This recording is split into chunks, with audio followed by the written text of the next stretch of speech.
I have been ignoring who I am, what my goals are, how I want to change the world for a long time. I grew up in a small town in northwest of here, Rocky Mountain House, Alberta. Politics, government policy, how to run the country, economy were the most common topics of conversation with my dad. From a young age, I knew what I wanted to be, what I wanted to do with my life. It is best summed up in a conversation I had with my Aunt Terry when I was 13. Sorry, she's here too, so. She asked me what I wanted to be when I grow up. I don't think I hesitated before I answered. I want to be the first female Prime Minister of Canada. To my darling aunt's credit, she said, okay, that's your goal. So how are you going to get there? What do you need to do? What are your goals and steps to make that happen? That took a few more minutes. Well, I'll need to go to law school because in my head, Canadian politicians were all practiced law first.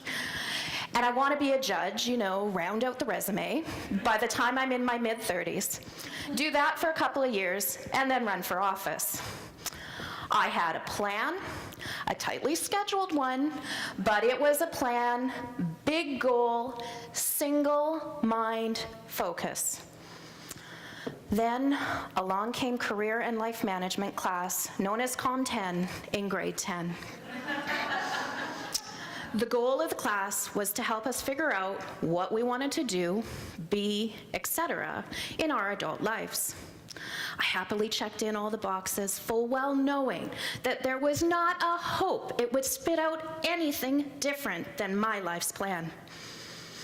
The results, however, devastated me.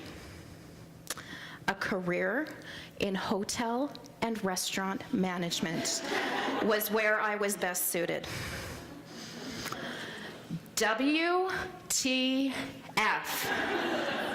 I scanned the list. Politician was not there, not a profession.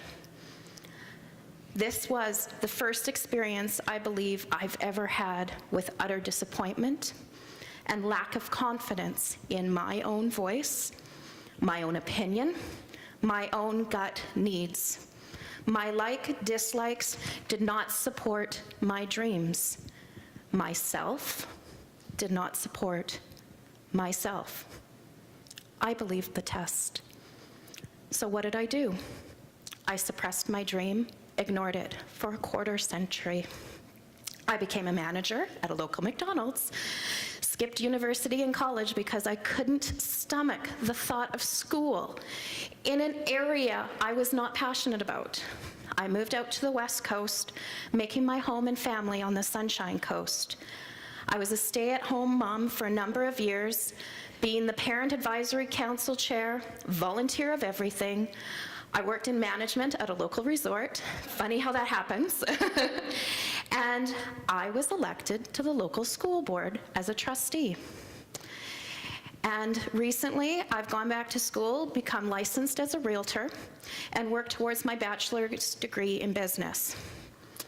But the experiences I've had as a trustee have bubbled up my love and passion for politics.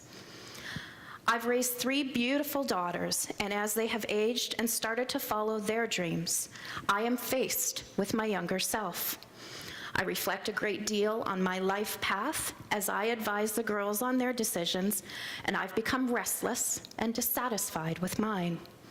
The phrase, "What would you tell your daughter?" has become a mantra in my head. My children are my inspirations to do better, be better. I am their cheerleader as they are mine, and I want to make them proud by following my life purpose, to become the first elected female Prime Minister in Canada. So, yes, we've had a female Prime Minister in Canada. Kim Campbell took over control of the Conservative government in the dying weeks of their tenure in 1993. She was not re-elected in her own riding, and the Conservatives were almost fully decimated that fall. This was the first election I voted in, dragging my best friend Vicky with me, bubbling over with excitement the entire time as I regaled her with the backgrounds of each candidate and party. She's voted every election since. That election should have been a turning point for women in politics in Canada. A female PM, highest number of federal candidates ever were female ran, 476 for 295 ridings. 53 were elected, 18% of all federal seats. Since then, you would think we'd do a little bit better. We've actually run less female candidates in every single election in the last 22 years until 2015, when we finally broke 500. Over 500 female candidates ran for 338 seats this last election. 88 were elected. 1/4 of all ridings in this country are represented by women. It's good news. Women make up 52% of the population of Canada, yet we only hold 26% of the elected seats in the federal government. Provincially, the women in our legislatures make up between 1/10 and a high of 1/3 of all elected seats. Municipally, 1/4 of all city councillors and 16% of mayors, according to Equal Voices 2014 numbers. In my home community of the Sunshine Coast, out of the 29 seats available on 5 municipal boards and councils, including school board, only 8 are held by women, and I'm very happy to say 2 of us are here right now, and we had 1/3 of them here earlier, so that was fantastic. And of all of those boards and councils that have women on them, 5 of those 8 women are on the school board. We have a regional district board that has no elected women on it.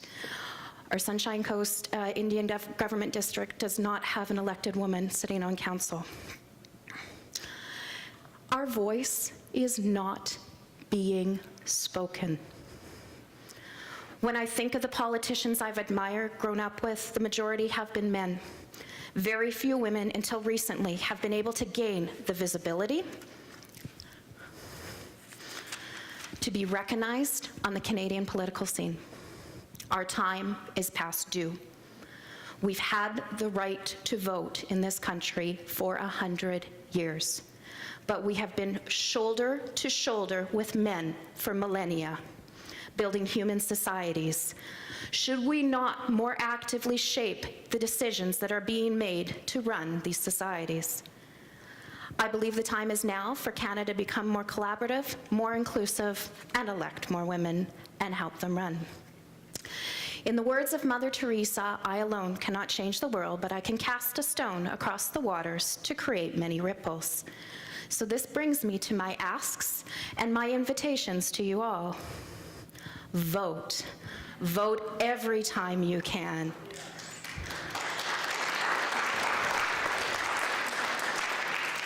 Educate yourself, your children, especially your daughters, your sisters, and your girlfriends about politics, government policy, and the process. Encourage your daughters, girlfriends, yourselves to run municipally, provincially, and federally.